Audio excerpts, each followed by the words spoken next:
So hello students, आज हम बात करने वाले हैं TCS NQT 2026 के बारे में। उसका एलिजिबिलिटी क्राइटेरिया क्या रहने वाला है, क्या क्या इंपॉर्टेंट टॉपिक्स है जिसके बारे में आपको ध्यान रखना है।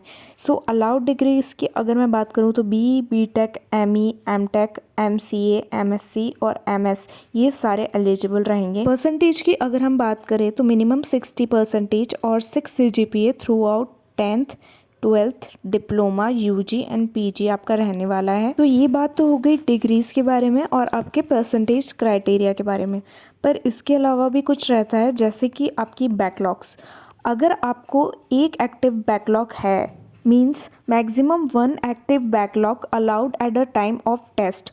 All backlogs must be clear before joining. आपकी सारी बैकलॉग्स क्लियर होनी चाहिए बिफोर ज्वाइनिंग। अकेडमिक गैप की अगर बात कर ले तो ओवरऑल जो अकेडमिक गैप रहने वाला है वो 24 मंथ से ज़्यादा का नहीं रहना चाहिए।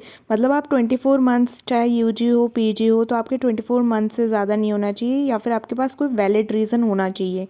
एज गैप्स की बात कर लेते हैं तो मिनिमम आपका 18 रहता है और मैक्सिमम 28 ईयर्स रहता है। जो भी आपने कोर्सेज करे हैं वो फुल टाइम रहने चाहिए। आपको ओपन स्कूलिंग, ओपन जो आपके कोर्सेज रहते हैं वो अलाउड नहीं होते हैं। सो अब बात कर लेते हैं द मोस्ट इंपॉर्टेंट टॉपिक के बारे में, जो कि है TCS NQT का टेस्ट पैटर्न। 75 मिनट्स का रहता है। Verbal ability, reasoning ability, quantitative aptitude, ये तीनों चीज़ें रहती है सेक्शन A के अंदर।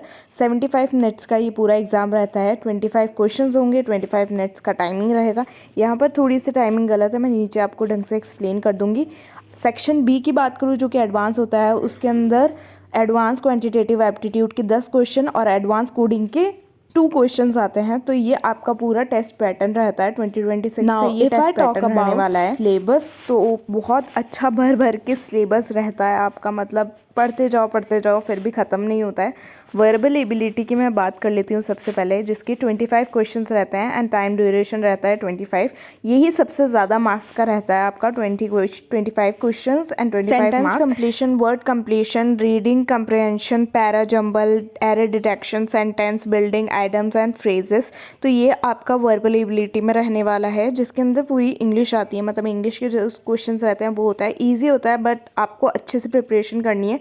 25 क्वेश्चन 25 मार्क्स बिल्कुल भी कट नहीं होने चाहिए। अब बात कर लेते हैं रीजनिंग एबिलिटी की। सो नंबर ऑफ क्वेश्चंस रहते हैं 20 एंड आपको टाइमिंग वही रहता है, 25 मिनट्स दिए जाते हैं। इसमें ज़्यादातर इसमें क्वेश्चंस आते हैं ब्लड रिलेशन से रिलेटेड, सिटिंग अरेंजमेंट से रिलेटेड, कोडिंग डिकोडिंग के क्वेश्चंस आ जाएंगे, डाटा सफिशिएंसी के आ जाएंगे, data arrangement, distance and direction, statement. तो ये सारे क्वेश्चंस आपके रहते हैं रीजनिंग एबिलिटी के। आप चाहे तो इसको स्क्रीनशॉट कर सकते हैं। एंड क्वांटिटेटिव एबिलिटी ये जो रहता है वो भी ऐसा ही रहता है। 20 क्वेश्चंस इसके रहते हैं, 25 मिनट्स आपको दिए जाते हैं। तो इनकी मार्किंग थोड़ी सी कम होती है, वर्बल एबिलिटी की मार्किंग ज़्यादा रहती है, मतलब मार्क्स उसके ज़्यादा होते हैं, तो उस पर ज़्यादा फोकस करना आप। अब बात कर लेते हैं एडवांस सेक्शन की, जिसके अंदर आते हैं 2 चीज़ें। सबसे पहले advance quantitative and reasoning ability की, जो कि 15 क्वेश्चंस रहते हैं। टॉपिक्स आपको सारे वही मिलेंगे, 25 मिनट्स रहते हैं, आपको ड्यूरेशन मिलता है। और कोडिंग के आपके मिलते हैं 90 मिनट्स। और जो नंबर ऑफ़ क्वेश्चंस रहते हैं वो 2 कोडिंग में रहते हैं और 15 आपके इसमें रहते हैं। सो ये तो पूरी बात कर ली हमने सिलेबस की। अब बात कर लेते हैं इंटरव्यू स्टेजेस के बारे में। सो फाइनली जब आपका एग्ज़ाम क्लियर हो जाएगा तो आपका स्टार्ट होता है इंटरव्यू फेज। आपको इंटरव्यू के लिए बुला लिया जाएगा। If you cleared NQT cutoff, so you will be invited for face to face virtual interview. यहाँ पर ऐसा लिखा हुआ है। तो 3 राउंड होते हैं इंटरव्यू के, technical round, managerial round and then होता है HR राउंड। जो आपका टेक्निकल राउंड रहता है इसके अंदर आपका data structure, oops, DBMS and projects के बारे में पूछते हैं, जो भी आपने आपके रिज्यूमे में डाल रखे हो। तो रिज्यूमे ढंग से आपको प्रिपेयर करना पड़ेगा इस चीज़ के लिए। एंड देन आपका होता है मैनेजरल राउंड, जो कि मोस्टली फोकस करता है प्रॉब्लम सॉल्विंग के अंदर। इसमें कोडिंग डिकोडिंग के क्वेश्चंस आपको मतलब कोडिंग वाले क्वेश्चंस आपको मिल सकते हैं। और HR राउंड वो ऐसा होगा कि आपकी कम्युनिकेशन कैसी है, आप जो लोकेशन आपको दी जाएगी वहाँ पर आप फ्लेक्सिबल हो वर्क करने के लिए कि नहीं हो, उस चीज़ के बारे में सोचा जाता है इस वाले राउंड में, HR राउंड में। अब बात करते हैं हम सैलरी रेंज के बारे में।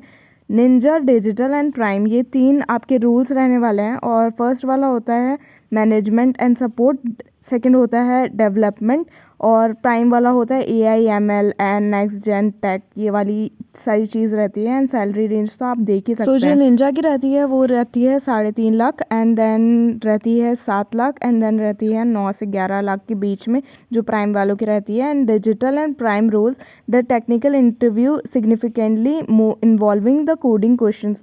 आपके इंटरव्यू के अंदर कोडिंग क्वेश्चंस रहते हैं इसके अंदर, सिर्फ प्राइम एंड डिजिटल रोल वालों के लिए।